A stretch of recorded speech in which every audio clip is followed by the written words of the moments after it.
El himno de Toa Baja fue escrito por Luis M. Santiago. Espléndido Toa Baja, jardín de mis amores, tu luce por doquiera, tu hermosura sin par, son bellas y fragantes tus matizadas flores, que vierten en el aire su esencia virginal, que vierten en el aire su esencia virginal. Hermosea tus noches, eterna primavera, y de tu luna hermosa el pálido rielar, el plata caudaloso que besa tus riberas. Todos. Parece una serpiente de plata o de cristal, parece una serpiente de plata o de cristal, si en los dorados días de mi niñez dichosa, para colgar mi cuna, me brindaste un lugar. Hoy quiero que me guardes para acabar mi fosa, un sitio en tus llanuras bajo el sol tropical, un sitio en tus llanuras bajo el sol tropical. Bienvenidos a Canal Cultura Boricua. Hoy tenemos en pantalla una pintura dedicada al pueblo de Toa Baja. Y aquí tenemos a Virgilio Dávila, uno de los gigantes de la poesía de Puerto Rico.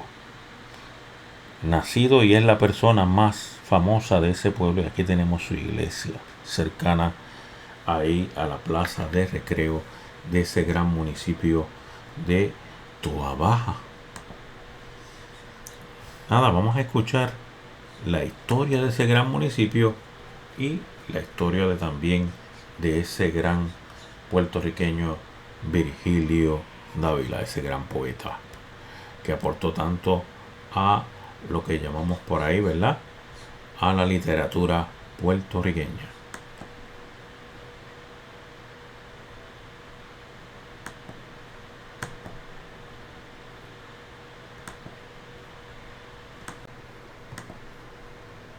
Es conocido como la ciudad de los valles del Toa, ciudad bajo aguas y los llaneros. Su patrono es San Pedro Apóstol. Este municipio posee una superficie de aproximadamente 62.4 kilómetros cuadrados, 24 millas cuadradas, y cuenta con 94.085 toabajeños, según Censo 2000. Su territorio está organizado en los barrios Toa Baja Pueblo, Sabana Seca, Palo Seco, Campanillas, San José, Ingenio, Candelaria y Media Luna. Para finales del siglo XX, las industrias predominantes de este municipio eran la manufactura de metal, plástico, concreto, textiles, productos electrónicos y licores. También se cultivaba algunos frutos menores y se criaba ganado lechero. Según el Departamento de Agricultura en 2002, Toa Baja contaba solo con 3 fincas, lo que marca un descenso de un 86% al compararse con las 22 que existían para el 1998. En cuanto a la geografía, Toa Baja limita al norte con el Océano Atlántico, al oeste con el municipio de Dorado, al sur con Toa Alta y al este con los municipios de Cataño y Bayamón. Geográficamente, corresponde a la región denominada Llano Costero del Norte. Sus suelos son muy fértiles. Su sistema hidrográfico está compuesto por el río La Plata, Toa, el río más largo de la isla, el Caño Cocal y varias quebradas. El nombre de este municipio proviene del vocablo taíno Toa, que quiere decir mamá y que era el nombre original del río La Plata, mientras que la palabra baja alude a las grandes extensiones de tierras llanas que caracterizan al territorio de Toa Baja. La fundación de Toa Baja ha sido causa de algún debate, ya que algunos historiadores sostienen que tuvo lugar en el 1745, mientras que otros aluden a que su fundación se dio unos años más tarde. Para finales del mismo siglo, se conocía el área del asentamiento como la Ribera de Toa Baja y era clasificado como aldea. En las riberas del Toa, lugar del yucayeque del cacique Aramaná, Juan Ponce de León estableció la Granja del Rey. Los indios taínos que vivían en dicho lugar, bautizado como Santa Elena, fueron esclavizados y utilizados como mano de obra. Algunos historiadores sostienen que esta fue la primera estación agrícola experimental de la isla. Allí se introdujeron los vegetales traídos de Europa y se mejoraron los que se cultivaban en la isla. Para finales del siglo XVI, Toa Baja contaba con una creciente actividad agrícola y ganadera. La ribera del Toa atrajo a numerosos pobladores durante el siglo, los cuales llegaron a la región por la riqueza de sus tierras de aluvión y la abundante pesca. Los primeros en poblarla provenían de las Islas Canarias. Originalmente, el municipio estaba compuesto por los barrios Candelaria, Pájaros, Río Lajas, Espinosa, Tamarindo, Mucarabón y Dorado. Según Fray Íñigo Abad, la iglesia de Toa Baja ya existía cuando ocurrió la primera sublevación de los taínos. Este señalamiento demuestra que la iglesia es una de las más antiguas de la isla. Fue construida en el 1759 como parroquia, bajo la advocación de Nuestra Señora de la Concepción, San Pedro y San Matías. En la actualidad, está dedicada a San Pedro Apóstol. En el 1779, también fue bendecida y abierta la ermita de Nuestra Señora de la Candelaria en la hacienda El Plantaje. Cuando se funda el pueblo de Trinidad de Palo Seco en 1839, la ermita sirvió de lugar de culto para los residentes de esta comunidad. Para 1776, existían 162 estancias, 6 hatos, 12 haciendas de azúcar y un trapiche propiedad de Agustín Losna. La zona enviaba a San Juan sus frutos, chinas, limones, guayabas y guanábanas. Se producía azúcar, melao, aguardiente, maíz, arroz y un poco de café. El tabaco se empezó a cosechar en el siglo siguiente. Para el 1788, la población de Toa Baja ascendía a 414 familias con 2.203 miembros. Cada año, las crecidas del río provocaban graves daños a los vecinos y sus cultivos, por lo cual los habitantes se veían afectados económicamente. En el 1841, la crisis fue tal que un grupo de vecinos solicitó trasladarse del pueblo a la altura del Dorado, pero la mayor parte de ellos se opuso. Al año siguiente, en 1842, se creó el municipio de Dorado y para 1860 los habitantes de Toa Baja solicitaron ser anexados al pueblo de Dorado, ya que su pueblo sufría una grave crisis debido a la decadencia del comercio y la agricultura. Este traslado nunca se llevó a cabo. Gracias a sus tierras fértiles, prosperó el cultivo de caña, la cual tuvo gran importancia en esta región. Para el 1878, Toa Baja contaba con 4 haciendas de caña con máquinas de vapor y 2 trapiches de bueyes. Algunas haciendas más importantes fueron la Hacienda Media Luna, fundada por Cipriano Nevares de 60 cuerdas de terreno, y la Hacienda Santa Elena, fundada en 1790 por Juan Rijos Feducci de 100 cuerdas de extensión. En el 1897, se fundó la Central Constancia, propiedad de Gerardo Soler. La misma poseía 450 cuerdas de siembra de caña y estuvo operando hasta el 1962. Dichas centrales y haciendas requerían un gran número de trabajadores, siendo los esclavos los utilizados para dicha industria.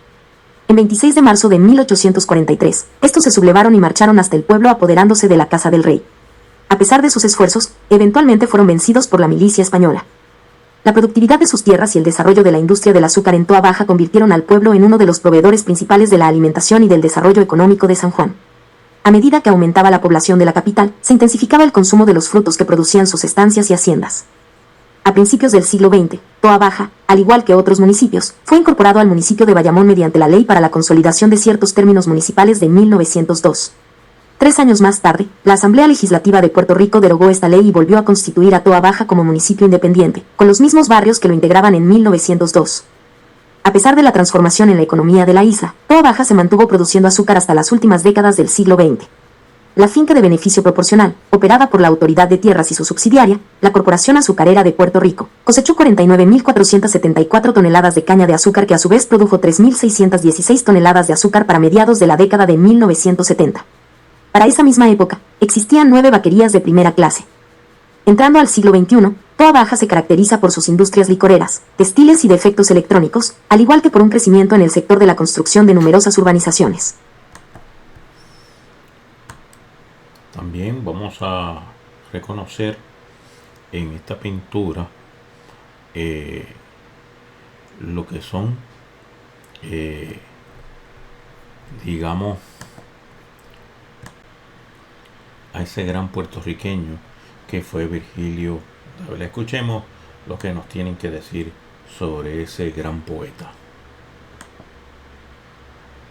En esta pintura está el rostro de Virgilio Dávila Cabrera, quien nació el 28 de enero de 1869 y murió el 22 de agosto de 1943, quien fue un poeta puertorriqueño, y es la persona más famosa de la historia de Toa Baja. La influencia de sus padres en su interés en literatura fue muy grande, especialmente porque los dos eran maestros.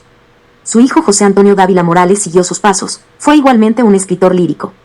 Sus experiencias como maestro y agricultor le trajo un inmenso amor por su patria que se refleja en su poesía.